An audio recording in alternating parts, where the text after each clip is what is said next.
ਜਿਹਦੇ ਸਾਹਮਣੇ ਮਨੁੱਖ ਕਮਜ਼ੋਰ ਹੋ ਜਾਣ ਤੇ ਜਿਹਦੇ ਸਾਹਮਣੇ ਕਾਨੂੰਨ ਵੀ ਕਮਜ਼ੋਰ ਹੋ ਜਾਏ, ਕੁਛ ਵੀ नहीं है, वो मनुख तो वैसे ही हो जाएगा।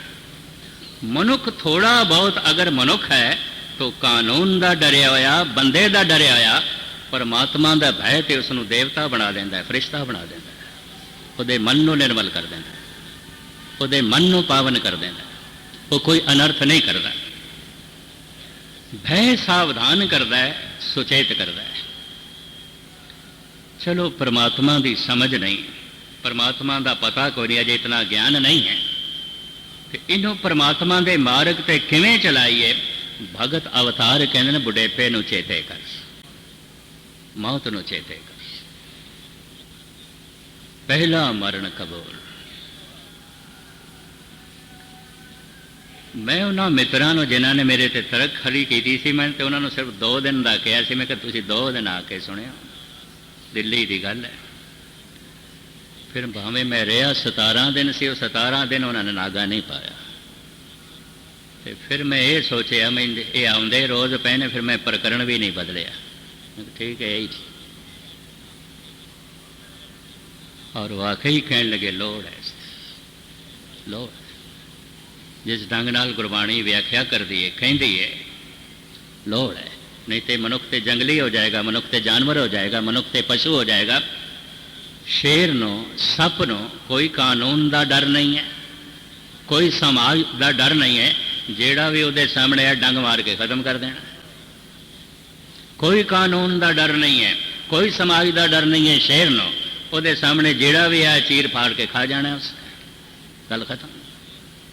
अगर इस तरह का कानून का ते बंदे का डर बंदे दे सामने ना होवे, यकीन जानो एक सप दे अंदर तो इतनी जहर आउंदी है, थोड़े जिहा बंदियां नूं डंग मारेगा, मनुख दे अंदर तो इतनी जहर है सारे शहर के बंदियां नूं डंग मारेगा, किसी नूं भी नहीं छड्डेगा।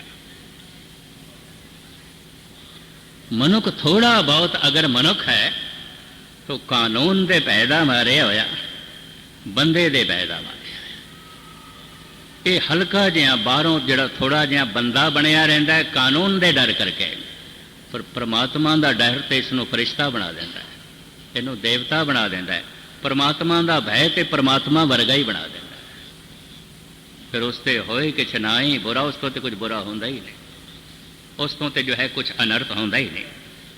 हुण मैं अर्ज करा, एक बच्चा तो अचेत है, लेकिन ऐसा पढ़न दे चाहता है, बहुत सारे ग्रंथां जिक्र है कि कुछ एक दा जन्म वो जन्म के समय ही बुढ़े सन, ऐसा कहते हैं। एक 9 गज की कबर है अफगानिस्तान दे जलालाबाद दे, शायद इत्थे बैठे होंगे कुछ काबली सिंह। जलालाबाद जांदियां मैनू दिखाई सी उन्होंने, कहने लगे 9 गज का सी। हुण पता नहीं दे पिछे मिथ की है, इतिहास की है, लेकिन एक गल मैनू उन्होंने जी कही बई अफगानिस्तान के गल मशहूर है, ये बुढ़ा ही पैदा होया सी, ये कबर प्रतीक है, ये वड्डा ही जमया सी, ये बुढ़ा ही पैदा होया सी। एक ओ दूसरा मेरे पढ़न दे जो आया 17 सफ़ियां की छोटी जी किताब है, चीन के एक संत की लाओत्से दी, कहने ने बुढ़ा पैदा होया सी। अफगानिस्तान की यह घटना तो यह किताब, इनू पढ़ के फिर मैं अपने ढंग नाल सोचिया भी एक तो लिखत मौजूद है बई बुढ़ा पैदा होया सी। एक कहावत पर चलता है अफगानिस्तान के बुढ़ा पैदा होया सी, जबकि इस तरह होंदा नहीं है। वनस्पति के छोटे छोटे बूटे पैदा होंदे ने, यही बूटे एक दिन जाके वड्डे दरख्त बिरध अवस्था धारण करते हैं। मनुख बच्चे की तरह पैदा होंदा है, पशु बच्चों की तरह पैदा होंदे ने, पंछियां दे बच्चे अंडियां दे छोटे मासूम बच्चों की तरह प्रगट होंदे हैं। कुदरत प्रकृति हर एक नूं बच्चे की तरह पैदा कर दिए, बुढ़े की तरह नहीं। चाहे पंछियां दे बच्चे ने, चाहे पशुओं के बच्चे ने, बुढ़े कोई नहीं जमदा। फिर एक पंक्ति धन गुरु ग्रंथ साहब जी महाराज जी, उन्होंने पढ़ के उस कबर का राज मेरे उत्ते खुलिया। उस पंक्ति को पढ़ के ते समझ के लौत्से बारे गल मैनू समझ आई, जो चीन दे चे गल प्रचलित है, इतने बुढ़ा पैदा होया सी। तैं जनमत गुरमत ब्रह्म पछाणियो। गुरु अर्जन देव जी महाराज की महिमा गायन करते हुए भट्ट कहते ने, हे गुरु अर्जन देव जी महाराज, तुसी ते जमदियां ही ब्रह्म ज्ञानी हो। तुसी ते जमदियां ही ब्रह्म नूं पहचाने। तुसी ते जन्म तो ही ब्रह्म नाल जुड़े होए। तुसी तो जन्म तो ही ब्रह्म ज्ञानी हो। तुसी ते जन्म तो ही ईश्वर नाल जुड़े होए। तैं जनमत गुरमत ब्रह्म पछाणे। तुहाडे कोल ते जन्म तो गुरु दी मत है। तुसी ते जन्म तो ब्रह्म लीन हो। तुसी ते जन्म तो ही प्रभु नाल जुड़े हुए हो, प्रभु दा रूप। फिर उस कबर दा राज खुलिया मेरे ते, लाओत्से दा राज खुलिया। शायद ये भी जन्म तो संत होगा। तन ते बच्चियां दी तरह पैदा होंदा है। प्रकृति दे इस नियम नूं कोई तोड़ नहीं सकता। पर इस बच्चे दे अंदर जिहड़ा मन होवेगा वो बुजुर्गां वाला होवेगा। भाव बड़ा ज्ञान होवेगा। जैसे एक बुढ़े को उम्र का बहुत बड़ा ज्ञान होता है, एक बुढ़े को बचपन का ज्ञान भी है, जवानी का ज्ञान भी है। एक बच्चे को सिर्फ बच्चे का ज्ञान है, जवानी का नहीं। एक जवान दे कोलो बचपन का ज्ञान भी है ते जवानी का भी। पर एक बुढ़े को बचपन जवानी बुढ़ेपे तिन्हां का ज्ञान। इस उम्र के ज्ञान करके उम्र के उतार चढ़ाव उसने बहुत देखे ने। इस करके आख्या गया सी बुढ़े का सन्मान करो, बिरध का सन्मान करो। आम जिंदगी के ज्ञान विच ऐ नौजवान, ऐ बच्चे, तेरे नालों बिरध अगे है, अगे। ऐसे पुरुष तन ते बच्चे की तरह पैदा होया है। गुरु अर्जन देव जी महाराज का तन भी मासूम बच्चे का है, पर मन ते बुजुर्ग है। गुरु की मत है, ब्रह्मलीन है, परम आनंद है, परम रस है। कदी कदाई कोई बुढ़े की तरह पैदा होता है, और जिहड़ा बुढ़े की तरह पैदा होता है, यकीन जानो उसकी जिंदगी कदी बुढ़ेपा आउंदा ही नहीं, वो आउंदा ही नहीं। वो बुढ़ेपे की पीड़ा तो, मौत की पीड़ा तो अगे लंघिया हुंदा है। जन्म मरण दोहों में नाही, जन परोपकारी आए। जन्म मरण की पीड़ा तो निकलण वास्ते, बचण वास्ते, मोक्ष गति हासिल करने वास्ते पहले इस पीड़ा नूं मनना पेगा, मन विच रखना पेगा। बुढ़ेपे की पीड़ा और मौत की पीड़ा। बुढ़ेपा जद आंदा है, तन दे सुहप्पण नूं बदल के रख देंदा है। इस वास्ते जवान बुढ़े नहीं होने चाहिए। बिरध अवस्था जद आउंदी है, जवानी की ताकत नूं निर्बलता दे च बदल के रख देंदी। जवानी की अरोगता नूं रोगां दे च बदल के रख देंदी है। शरीर नूं बदलदा है बुढ़ेपा। मौत भी शरीर नूं बदल के रख देंदी है, खाक कर देंदी है, राख कर देंदी है। मौत जद तन ते आउंदी है, राख हो जाता है, खाक हो जाता है, तन ते बदल जाता है। जद बुढ़ेपा आउंदा है तन ते, तां भी तन बदल जाता है, स्वप्न चला जाता है, बल चला जाता है, शक्ति चली जाती है, सुफुर्ती चली जाती है। बुढ़ेपा तन नूं बदल के रख देंदा है। अगर किसी का मन अगर जवान है तो बच्चा है, तो बुढ़ेपा उसनों दिखाई देंदा है, तो बुढ़ेपे नूं मनदा है। यकीन जानो बुढ़ेपे का ज्ञान उसके मन नूं बदल के रख देगा। जैसे बुढ़ेपा तन ते आंदा है तो तन नूं बदल के रख देंदा है, तो जिहदा मन बुढ़ेपे नूं मन लवे, यकीन जानो उसका मन भी बदल जाएगा। मौत तन नूं खाक कर देंदी है, राख कर देंदी है। तो जे किधरे मन पहले ही मरण तो पहले ही मौत नूं बदल मन लवे, मन भी बदल जाता है, मन परमात्मा का रूप हो जाता है, मन ईश्वर दे चलीन।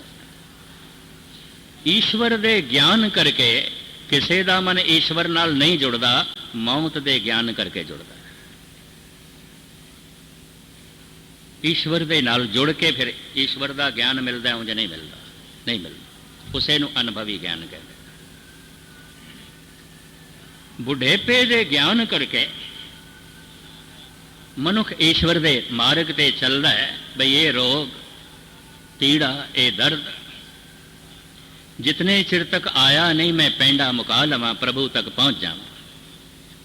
इस वास्ते संत जना ने, अवतारां ने मनुख दे अगों एक खतरा रखा है बुढ़ेपे का, मौत का। ये घटना घटे तो इस तो पहले इन्हां दोवां घटनावां तो पार हो जा। अगर वाकई किसी की सुरत ते शब्द एक हो गया है, ऐसे मनुख को फिर बुढ़ेपे की पीड़ा भी नहीं आती, मौत की पीड़ा भी नहीं आती। ये भी मैं अर्ज करते इसे नूं कह दिता है गुरमुख कदे बुढ़े ना आए, जिन अंतर सुरत ज्ञान। पर आप कहोगे बिरध अवस्था दे गुरु अमरदास जी महाराज दे दंद भी नहीं रहे सन, दलिया खाते सन, ठोस भोजन नहीं खा सकते सन, दलिया लेंदे सन। संभल के चलना पैंदा सी बिरध अवस्था। इसनूं मैं इंज बयान करा, अवस्था बिरध हो गई है, सुरत बिरधपणे तो अगे चली गई है। तन अपनी जो क्रिया करदा रहे, सुरत तन तो अगे चली गई है, ध्यान तन तो उच्चा उठ गया। इसनों जिस ढंग दे नाल बाबे फरीद ने समझाया सी एक श्रद्धालु नूं, वो कह के मैं आखिरी अर्थ थोड़े सामने रखा तो फिर समाप्ति करिए। तर्क खड़ी की सी किसी ने फरीद दे अगों, बई मंसूर नूं सूली ते चाड़िया गया तो हसदा रहा, ईसा नूं सूली ते चाड़िया गया तो हसदे रहे। मुसलमान सी यही तर्क पेश करनी सी, वरना तत्ती तवी ते बैठ के गुरु अर्जन देव जी मुस्कुराते ही रहे। आ गया मैं भूख सोई कर सूखा, सोग हरख नहीं जाने, जो जो हुक्म भयो साहिब का सो माथे ले माने। घर दे च बैठा है, छां ते बैठा है, सुखां च बैठा है, कहंदा मैं ते गुरु दा हुक्म मनदा, पर बैठा होवे पीड़ा दे च, मुफलसी दे च, कमजोरी दे च, विपदा दे च, दर्द दे च, फिर हुक्म मन फिर पता चले। उस तार्किक ने कह दिता सूली ते चढ़दे होया हासा, ये मैं नहीं मनता, क्योंकि शरीर की पीड़ा होती है और सूली सब तो ज्यादा पीड़ादायक है। फरीद ने जिस ढंग नाल समझाया सी, क्योंकि फरीद भी सूफी संत सन, मुसलमान ते जाते सन अपने ढंग दे नाल नजराने पेश करते सन, हिंदू जाते सन नारियल भी रख देंगे सन। नारियल अगों रखने का मतलब असीं सिर भेंट करते हैं, गल तो इतनी सी। सिंदूर उपर ला लो क्योंकि सिर भेंट करना है, कटना है तो खून तो निकलेगा। चलो सिर भेंट नहीं कर सकते तो नारियल भेंट के करके ही जो है रस्म पूरी करो, गल तो इतनी सी। नारियल भेंट किया तो कुछ पक्के नारियल पे सन ते कुछ कच्चे सन ताजे। जिसने ये तर्क पेश की थी उन्होंने कहे नारियल तोड़, पक्का नारियल सी तोड़, लेकिन याद रखें अंदर दी गिरी नहीं टुटनी चाहिए, साबत निकलनी चाहिए, पूरा साबक खोपा निकलना चाहिए। पक्का नारियल से उपरों तोड़िया, हौल टुट गया, साबत निकलिया। दूजा दिता कच्चा, आख्या इनू तोड़, पर हुण याद रखें गिरी साबत निकलनी चाहिए, गिरी नहीं टुटनी चाहिए। जैसे तोड़िया उसनों, गिरी ते टुकड़े टुकड़े हो गए, क्योंकि गिरी खौल दे नाल चंबड़ी हुई सी, टुकड़े टुकड़े हो गए। फरीद कहते ने ओ गिरी टुकड़े टुकड़े क्यों नहीं हुई, कोई वो पक्की सी, उन्हें खौल नूं छोड़ दिता सी ते मैं खौल तोड़िया है, गिरी नहीं टुटी। ऐ क्यों टुट गई है, ये गिरी कच्ची सी, खौल दे नाल चंबड़ी हुई सी, तो खौल नूं तोड़िया ते टुट गई है। ਮਿੱਤਰਾ ਮਨਸੂਰ ਤੇ ਈਸਾ ਪੱਕੇ ਫਕੀਰ ਸਨ। ਉਹਨਾਂ ਦੇ ਅੰਦਰੋਂ ਮਨ ਪੱਕ ਗਿਆ ਸੀ, ਪੱਕੀ ਗਿਰੀ ਸੀ। ਸਰੀਰ ਨਾਲ ਸੰਬੰਧ ਟੁੱਟਿਆ ਹੋਇਆ ਸੀ, ਸਰੀਰ ਤੇ ਹੌਲ ਸੀ, ਸਰੀਰ ਦੇ ਟੁਕੜੇ ਟੁਕੜੇ ਕੀਤੇ ਗਏ, ਸੂਲੀ ਤੇ ਚਾੜਿਆ ਗਿਆ। ਉਹਨਾਂ ਦੀ ਸਾਬਤਗਿਰੀ ਨੂੰ ਕੋਈ ਫਰਕ ਨਹੀਂ ਪਿਆ। ਉਹਨਾਂ ਦਾ ਮਨ ਸਾਬਤ ਰਿਹਾ, ਉਹ ਅੰਦਰੋਂ ਜੋ ਹੈ ਸਾਬਤ ਰਹੇ ਨੇ। ਜਿਹੜੇ ਮੌਤ ਦੇ ਭੈ ਨੂੰ, ਬੁਢੇਪੇ ਦੇ ਭੈ ਨੂੰ ਮੰਨ ਲੈਂਦੇ ਨੇ, ਕਿਸੇ ਹੱਦ ਤੱਕ ਸਾਧਨਾ ਦੀ ਸਾਵਧਾਨੀ ਆ ਜਾਂਦੀ ਹੈ। ਇਹ ਸਾਵਧਾਨੀ, ਇਹ ਸੁਚੇਤਪਣਾ ਮਨ ਨੂੰ ਬਾਣੀ ਨਾਲ ਜੋੜ ਦਿੰਦਾ ਹੈ, ਤੇ ਬਾਣੀ ਨਾਲ ਜੋੜਦਿਆਂ ਮਨੁੱਖ ਪ੍ਰਭੂ ਨਾਲ ਜੁੜ ਜਾਂਦਾ ਹੈ, ਪਰਮਾਤਮਾ ਨਾਲ ਜੁੜ ਜਾਂਦਾ ਹੈ, ਆਤਮਾ ਦੇ ਤਲ ਤੇ ਪਹੁੰਚ ਜਾਂਦਾ ਹੈ। ਫਿਰ ਸਾਰੇ ਦੁੱਖ ਸੁੱਖ ਸੰਸਾਰ ਦੇ ਸਾਰੇ ਅਨਰਥ ਤੋਂ ਉਹਦੀ ਸੁਰਤ ਉੱਚੀ ਉੱਠ ਜਾਂਦੀ ਹੈ। ਇਸ ਵਾਸਤੇ ਸੰਤ ਜਨ, ਅਵਤਾਰੀ ਪੁਰਸ਼, ਭਗਤ ਜਨ ਬੁਢੇਪੇ ਦਾ ਭੈ, ਮੌਤ ਦਾ ਭੈ ਅੱਗੇ ਰੱਖਦੇ ਨੇ ਮਨੁੱਖ ਨੂੰ ਸਾਵਧਾਨ ਕਰਨ ਵਾਸਤੇ। ਇਸ ਤੋਂ ਇਲਾਵਾ ਔਰ ਕਿਹੜਾ ਭੈ? ਪਰਮਾਤਮਾ ਦਾ ਗਿਆਨ ਕੋਈ ਨਹੀਂ, ਪਰਮਾਤਮਾ ਦਾ ਪਤਾ ਕੋਈ ਨਹੀਂ। ਤੇ ਕਿਤਨਾ ਹੀ ਆਖੀਏ ਰੱਬ ਤੋਂ ਡਰੋ, ਰੱਬ ਤੋਂ ਡਰੋ, ਕੌਣ ਡਰਦਾ ਹੈ? ਮੈਂ ਦਿੱਲੀ ਦੇ ਇਤਿਹਾਸਕ ਸਥਾਨਾਂ 'ਚ ਵੀ ਦੇਖਿਆ, ਪਿੱਛੇ ਸ਼ੀਸ਼ੇ ਦੀ ਗੋਲਕ ਰੱਖੀ ਹੈ ਰਾਗੀਆਂ ਦੇ। ਪਤਾ ਕਿਉਂ? ਰਾਗੀਆਂ ਦੀ ਮਾਇਆ ਲੋਕੀ ਚੁੱਕ ਲੈਂਦੇ ਸਨ। 5 ਦਾ ਨੋਟ ਰੱਖਣਾ, 100 ਦਾ ਚੁੱਕ ਲੈਣਾ, ਇੱਕ ਦਮੜਾ ਰੱਖਣਾ, 20 ਰੁਪਏ ਚੁੱਕ ਲੈਣੇ। ਪ੍ਰਬੰਧਕਾਂ ਨੇ ਹੁਣ ਸ਼ੀਸ਼ੇ ਦੀ ਗੋਲਕ ਰੱਖੀ। ਮੈਂ ਦੇਖ ਕੇ ਪਹਿਲੀ ਦਫਾ ਹੈਰਾਨ ਹੋਇਆ ਬੰਗਲਾ ਸਾਹਿਬ ਦੇ। ਮੈਂ ਕਿਹਾ ਹੱਦ ਹੋ ਗਈ, ਸ਼ੀਸ਼ੇ ਦੀ ਗੋਲਕ, ਰਾਗੀਆਂ ਦੇ ਪਿੱਛੇ ਗੋਲਕ ਤੇ ਗੁਰੂ ਦੇ ਅੱਗੇ ਹੁੰਦੀ ਹੈ, ਹੁਣ ਇਹ ਰਾਗੀਆਂ ਦੇ ਪਿੱਛੇ ਰੱਖੀ ਹੋਈ ਹੈ। ਵੀ ਜਿਨ੍ਹਾਂ ਨੇ ਰਾਗੀਆਂ ਨੂੰ ਦੇਣਾ ਇਸ ਗੋਲਕ 'ਚ ਪਾਓ, ਬਾਅਦ ਵਿੱਚ ਸੇਵਾਦਾਰ ਕੱਢ ਕੇ ਰਾਗੀਆਂ ਨੂੰ ਦੇ ਦੇਣਾ। ਵੀ ਇਸ ਤਰ੍ਹਾਂ ਕਿਉਂ ਕੀਤਾ ਗਿਆ? ਕਹਿੰਦੇ ਨੇ ਕਮ ਸੇ ਕਮ 60% ਨੋਟ ਤੇ ਚੁੱਕੇ ਲੋਕੀ ਲੈ ਜਾਂਦੇ ਸਨ। ਆਏ ਮੱਥਾ ਟੇਕਣ ਨੇ ਬੰਗਲਾ ਸਾਹਿਬ, ਦਰਸ਼ਨ ਕਰਨ ਗੁਰੂ ਹਰਗੋਬਿੰਦ ਸਾਹਿਬ ਜੀ ਮਹਾਰਾਜ ਦੇ, ਤੇ ਕਰਦੇ ਕੀ ਨੇ? ਗੋਲਕ ਚੋਰੀ। ਅਜੇ ਉਹ ਗੁਰੂ ਦੀ ਗੋਲਕ 'ਚ ਉਹਨਾਂ ਦਾ ਹੱਥ ਨਹੀਂ ਜਾਂਦਾ ਨੇ, ਤੇ ਉੱਥੇ ਵੀ ਉਹਨਾਂ ਨੇ ਘੱਟ ਨਹੀਂ ਕਰਨੀ ਸੀ, ਘੱਟ ਉੱਥੇ ਵੀ ਨਹੀਂ ਕਰਨੀ ਸੀ। ਕੌਣ ਗੁਰੂ ਦਾ ਭੈ ਬਣਦਾ ਤੇ ਕੌਣ ਪਰਮਾਤਮਾ ਦਾ ਭੈ ਬਣਦਾ? ਮਨੁੱਖ ਦੇ ਅੰਦਰ ਥੋੜੀ ਬਹੁਤ ਮਨੁੱਖਤਾ ਪੈਦਾ ਹੁੰਦੀ ਹੈ, ਬੁਢੇਪੇ ਦਾ ਭੈ ਤੇ ਮੌਤ ਦਾ ਭੈ। ਇਸ ਵਾਸਤੇ ਸੰਤ ਜਨ, ਭਗਤ ਜਨ, ਅਵਤਾਰੀ ਪੁਰਸ਼ ਕਹਿੰਦੇ ਨੇ ਰੱਬ ਦੀ ਗੱਲ ਛੱਡ, ਪਹਿਲਾ ਮਰਨ ਕਬੂਲ, ਪਹਿਲੇ ਮੌਤ ਨੂੰ ਕਬੂਲ। ਇਹਨੂੰ ਚੇਤੇ ਰੱਖ, ਇਹ ਤੈਨੂੰ ਸਾਵਧਾਨ ਕਰੇਗਾ। ਇਹਦੇ ਨਾਲ ਤੇਰੀ ਸੁਰਤ ਸ਼ਬਦ ਨਾਲ ਜੁੜੇਗੀ। ਫਿਰ ਜੋ ਸ਼ਬਦ ਨਾਲ ਜੁੜ ਗਿਆ ਤੇ ਸ਼ਬਦ ਨੇ ਆਪੇ ਹੀ ਪਰਮਾਤਮਾ ਨਾਲ ਜੋੜ ਦੇਣਾ, ਆਪੇ ਹੀ ਜੋ ਪ੍ਰਕਾਸ਼ ਕਰ ਦੇਣਾ, ਆਪੇ ਜੋ ਹੈ ਚਾਨਣਾ ਕਰ ਦੇਣਾ। ਇਸ ਤਰ੍ਹਾਂ ਦੀ ਬੁਢੇਪੇ ਦੀ ਅਵਸਥਾ ਦੀ ਪੀੜਾ ਦਾ ਜੋ ਭਗਤ ਬੀਖਨ ਜੀ ਨੇ ਸੁਭਾਵਕ ਜ਼ਿਕਰ ਕੀਤਾ, ਆਪ ਸਰਵਨ ਕਰੋ। ਦਾਸ ਆਪ ਜੀ ਦੇ ਸਾਹਮਣੇ ਅਖਰੀ ਅਰਥ, ਭਾਵ ਅਰਥ ਰੱਖੇ। ਇੱਕ ਦਫਾ ਪਿਆਰ ਨਾਲ ਆਖੋ ਸਤਨਾਮ। ਰਾਗ ਸੋਰਠ ਬਾਣੀ ਭਗਤ ਭੀਖਣ ਕੀ, ਇੱਕ ਓੰਕਾਰ ਸਤਿਗੁਰ ਪ੍ਰਸਾਦ। ਭੀਖਣ ਜੀ ਦੇ ਨੇ। ਓੰਕਾਰ ਬ੍ਰਹਮਨਾਦ ਹੈ, ਬ੍ਰਹਮੰਡ ਦੀ ਧੁਨੀ ਹੈ। ਇੱਕ ਇਹੀ ਧੁਨੀ ਹੈ, ਦੂਜੀ ਨਹੀਂ। ਇਸੇ ਧੁਨ ਤੋਂ ਜਗਤ ਬਣਿਆ ਹੈ, ਔਰ ਉਹ ਧੁਨ ਜਿਸ ਤੋਂ ਆਈ ਹੈ ਉਹ ਸਤ ਸਰੂਪ ਹੈ, ਔਰ ਉਸੇ ਤੋਂ ਹੀ ਚਾਨਣਾ ਆਉਂਦਾ ਹੈ, ਪ੍ਰਕਾਸ਼ ਆਉਂਦਾ ਹੈ, ਗਿਆਨ ਆਉਂਦਾ ਹੈ, ਉਹ ਗੁਰੂ ਹੈ। ਔਰ ਪ੍ਰਸਾਦ ਉਹ ਦਇਆਲੂ ਹੈ, ਕਿਰਪਾਲੂ ਹੈ, ਕਰੁਣਾਕਰ ਹੈ। ਹਾਂਜੀ। ਨੈਣ ਹੋ ਨੀਰ ਬਹਿ ਤਨਖੀਨਾ, ਭੈ ਕੇਸ ਦੁੱਧਵਾਨੀ। ਤਨ ਛੀਣ ਹੋ ਗਿਆ ਹੈ, ਕਮਜ਼ੋਰ ਹੋ ਗਿਆ ਹੈ, ਬ੍ਰਿਧ ਅਵਸਥਾ ਆ ਗਈ ਹੈ, ਕੇਸ ਦੁੱਧ ਦੀ ਤਰ੍ਹਾਂ ਜੋ ਹੈ ਚਿੱਟੇ ਹੋ ਗਏ ਨੇ, ਤੇ ਰੋਕੀਏ ਤਾਂ ਵੀ ਅੱਖਾਂ ਦਾ ਪਾਣੀ ਰੁਕਦਾ ਨਹੀਂ, ਪਾਣੀ ਵਗਦਾ, ਪਾਣੀ ਵਗਦਾ। ਬਿਰਧ ਅਵਸਥਾ ਕਰਕੇ ਅੱਖਾਂ ਕਮਜ਼ੋਰ ਹੋਈਆਂ ਨੇ, ਪਾਣੀ ਵਗਦਾ। ਬਿਰਧ ਅਵਸਥਾ ਕਰਕੇ ਕੇਸ ਚਿੱਟੇ ਹੋ ਗਏ ਨੇ ਦੁੱਧ ਦੀ ਤਰ੍ਹਾਂ। ਬਿਰਧ ਅਵਸਥਾ ਕਰਕੇ ਸਰੀਰ ਕਮਜ਼ੋਰ ਹੋ ਗਿਆ ਹੈ, ਨਿਰਬਲ ਹੋ ਗਿਆ। ਹਾਂਜੀ।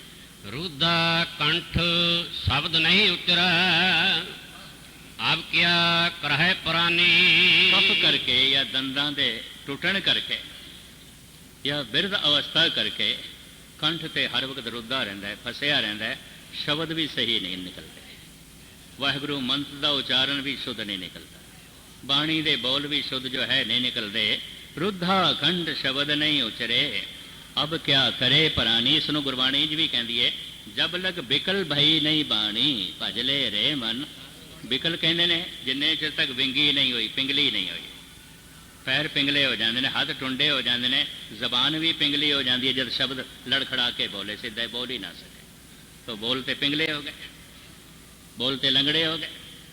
तो सतगुरां दी बाणी कहती है जितने चिर तक तेरी जबान पिंगली नहीं हुई, जब लग बिकल भई नहीं बानी, भजले रे मन सारंग पानी, कंठ रुद्धा गया, शुद्ध शब्द जो है निकलता नहीं। हुण ये प्राणी की करे, हुण ये मनुख की करे। हाँ जी, राम राय होहे वैद बनवारी, पर निराश होने की लोड़ नहीं। काली जिनी ना रावे धौली रावे कोए, करसा ही स्यों पिरहरी रंग नवेला होए। वो जो राम है, वो जो राजा है, वो जो परिपूर्ण परमात्मा है, जे किधरे वो वैद बन जाए, वो कण कण दे च रमिया होया, उसनों कोई वैद बना ले तो वो वैद बन जाए तो वो इलाज करे। हाँ जी, अपने सुनत लेहो ओवारी, हे प्रभु तू वैद बन जा, तू अपने संतां नूं उबार ले। भावें बिरध अवस्था हो गई उन्होंने, तन छीण हो गया, भावें कंठ रुद्धा गया, भावें अखां दे जो है पानी वगदा है, पर जे किधरे तू वैद बन जाए तो मसला हल हो सकता है। इस वास्ते अपने संतां दा ते तू ही वैद बन, इस मसले नूं हल कर, उन्होंने उबार ले, अपने नाल जोड़ ले। हाँ जी, रहा माथे पीर शरीर जलना है, करक करे जे माही। बिरध अवस्था दे अक्सर सिर भारा रहता है, बोझल जिहा हो जाता, पाचन शक्ति कमज़ोर हो जाती है, भारेपन करके सिर भी भारा रहता। उसके कारण करके शरीर दे भी अक्सर जलन आती है, हथेलियां च जलन, पैरों के जलन। कई इस गल की शिकायत करते हैं, कई हथां दे पैरों दी तलियां ही जलदियां, बहुत जल्दियां। वो बिरध अवस्था करके अंदर जी जठर अग्नि है, तो शरीर उस जठर अग्नि को सहार सके, शरीर दे इतनी सत्या नहीं रही, तो हथां दे पैरों दे जलन महसूस होती है, सारे शरीर दे जो है जलन महसूस होती है, जिस कारण करके हिरदा दुखी रहता है। करक करे जे माई, ये कसक हिरदे दे रहिंदी है, बई हथ जल रहे हैं, पैर जल रहे हैं, सारे शरीर दे जलन है, मथा भारी है। हाँ, ऐसी वेदन उपज खरी भई, वाका औखद नाही। ऐसी पीड़ा, ऐसी वेदना जिहड़ी पैदा हो गई है, हुण संसार दे किसी वैद कोले दी कोई औषधि नहीं, जे बुढ़ेपे की पीड़ा दूर हो जाए, बिरध अवस्था नूं मिटा देवे, कोई कुछता, कोई विटामिन, कोई इस तरह की औषधि नहीं है जो इस पीड़ा नूं हर देवे। हाँ जी, हर का नाम अमृत जल निर्मल, यह औखद जग सारा। हरि दा नाम एक ऐसी औषधि है, ऐसा जल है, ऐसा निर्मल है, ये सारे रोगों की दवाई है, बुढ़ेपे के रोग की भी दवाई है। गुरमुख कदे बुढ़े ना, वो बुढ़े नूं भी सावधान कर देना, इस पीड़ा तो उसकी सुरत नूं उच्चा कर देना। हरि दा नाम ही एक ऐसी औषधि है, सारे रोगों की औषधि है, अत्यंत निर्मल ये जल धारा है। अमृतमयी प्रभु का नाम इन्हां सारे रोगों की औषधि है। हाँ जी, गुर प्रसाद कह जन भीखण, पावा मोख द्वारा। भीखन जी कहते हैं गुरु की कृपा का सदका मैं ये गल कह रहा, जिसनों भी ये औषधि प्राप्त हो जाती है, मुक्त हो जाता है बुढ़ेपे तो, मुक्त हो जाता है मौत के बंधन तो, मुक्त हो जाता है फिर जन्म के बंधन तो भी। इस तरह उसनों मोक्ष गति की जो है प्राप्ति हो जाती है। मूल गल सारा बुढ़ेपे का जिक्र, तो मैं फिर अर्ज करा, मनुख की सुरत चलेगी भय करके, तो भय हर वक्त कोल है बुढ़ेपे का, तो मौत का परमात्मा के भय ने नहीं चलाना सानू, क्योंकि परमात्मा का ज्ञान नहीं है, परमात्मा की समझ नहीं है। बुढ़ेपे का ज्ञान तो मौत के ज्ञान ने परमात्मा का ज्ञान करा देना है, परमात्मा के नाल जोड़ देना है। इस वास्ते संत जन अवतारी पुरुष मौत के बुढ़ेपे का बार बार भय मनुख के जो है सामने रखते रहने, क्योंकि भय तो बिना मनुख सुचेत तो सावधान नहीं आता। इत्थे ही समाप्ति। हमेशा धन गुरु रामदास जी महाराज के पुरब से जिमें शुगल जी नवी तो नवी कोई नज़म रचना तैयार करके लेंदे ने, तो आपनों हर साल सरवण कराते हैं। अतकी भी धन गुरु रामदास जी महाराज ने उन्होंने बख्शिश की है, वो सिर्फ 2-4 मिनट की नज़म एक आप जी के सामने रखणगे, फिर अरदासा की समाप्ति, फिर प्रसाद लेके जो है आप प्रस्थान करना। सिर्फ एक बिरध शायर जी सारी जिंदगी कविता सुनाते हैं, संगत की असीस लेंदे लंघी है। और दूसरा गालबन 35-40 साल तो दास के नाल ही चलते हैं। मैं भी इन्हों के नाल ही सहजे सहजे बिरध हो गया, भी बिरध हो गए ने। इस तरह के जो है काफ़ी लंबे समय तो कट्ठे चलते हैं। बड़ियाँ गहरियाँ इन्हों दी रचनावां होंदियां ने। तो थोड़ी जी सिर्फ 2-4 मिनट का आप समा बख्शना, इन्हों तो सर जो है ये नज़म आप सरवण करनी। आगरे तो मोनी जी भी आए ने, असी सीधे हुण आगरे तो ही आ रहे हैं। इन्हों के उत्थे 1-2-3 अक्तूबर का बहुत वड्डा जो है समागम से गुरु का ताल, जितों धन गुरु तेग बहादुर साहब जी महाराज को गिरफ्तार किया गया सी औरंगजेब के समय। वो स्थान इन्हों के कोल है, बड़ा सुंदर जो है बनाया। दिन भर बड़ियाँ रौनक बनिया रहिंदियां ने। 24 घंटे गुरु का लंगर जो है चलता रहता। आए गए यात्रुओं को, हजूर साहब जाने वाले यात्रियों को उत्थे आराम मिलता है, विश्राम मिलता है, लंगर प्रशादा मिलता है। मेरे ख्याल 100 तो भी वध कमरे बना लेने इन्होंने, अटैच बाथरूम। उन्होंने रहने की भी जो है बड़ी सोहनी थां मिलती है। तो वह भी जो है आए ने। सारिਆਂ ਦਾ धन्यवाद। बोल चुकदी क्षमा। वाहिगुरू जी का खालसा, वाहिगुरू जी